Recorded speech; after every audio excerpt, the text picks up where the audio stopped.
semuanya. Jadi kami di sini sudah sampai di situs kota Cina, di mana saya, rekan saya, serta kelompok kami akan melakukan eksplorasi dari situs kota Cina ini. Dengan saya sendiri Isabel Storus dan saya Irena Agustina. Nah, di sini kita akan mewawancarai salah satu mahasiswa magang dari Universitas Negeri Medan dan beliau akan menemani kita dari awal hingga akhir untuk memberikan penjelasan mengenai museum situs kota Cina. Let's check it out. Tempat ini beberapa kali dikunjungi oleh Laksmana Cheng Ho yang merupakan seorang pelaut dan penjelajah Muslim Tiongkok terkenal pada 1405 hingga 1422. Peninggalan bukti sejarah ada di kota Medan, terdapat di Museum Situs Kota Cina.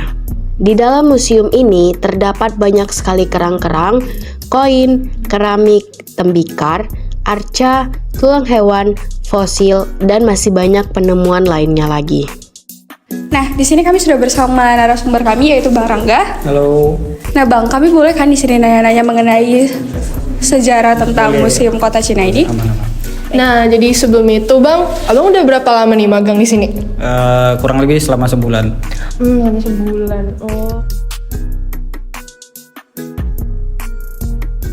Jadi sebenarnya kalau kita lihat kenapa dinamakan kota Cina dan sampai sekarang itu banyak orang yang salah persepsi tentang kota Cina itu. Jadi kota Cina itu biasa orang bilang itu kalau kita bilang kota Cina, oh berarti di sini dulu ada orang-orang yang tempatnya orang Cina atau orang Tiongkok. Nah sebenarnya kota Cina itu kalau kita lihat tadi di depan tulisannya itu double T dan double N. Jadi kota dan Cina. Jadi kota Cina itu dari bahasa India Selatan, lebih tepatnya orang Tamil.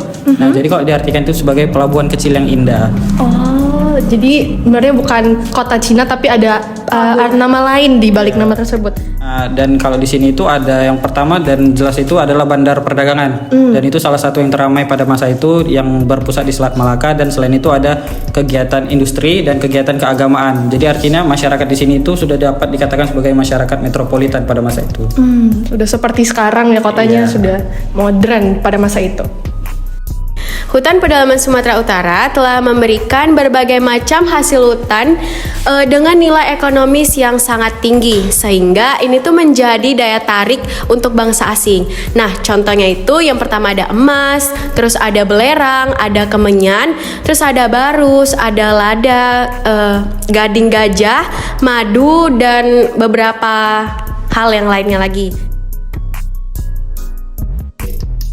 Bahwasanya di sini itu sudah ditemukan atau peninggalan-peninggalan yang berbau kehidupan keagamaan mereka, karena ditemukan seperti ada arca-arca, baik itu arca dari Hindu maupun arca Buddha. Kalau kita lihat di belakang ini dia ada arca Buddha Amitabha dan ada arca Lasmi serta arca Wisnu.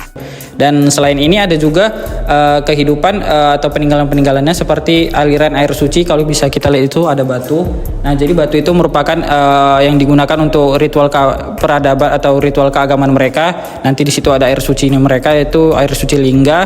Dan juga di sini ada batu penanda pilar. Jadi batu penanda pilar ini merupakan salah satu batu yang digunakan dalam ritual wisuda para biksu. Jadi di sini saya akan menjelaskan tentang dua patung arca yang ada di sebelah sini. Dari informasi yang kami dapat bahwa ada dua kemungkinan.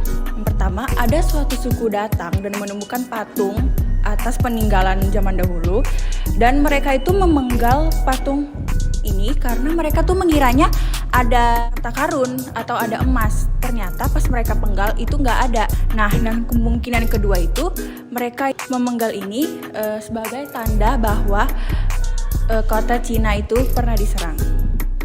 Jadi untuk Museum Kota Cina ini mungkin udah berumur sekitar 14-15 tahun.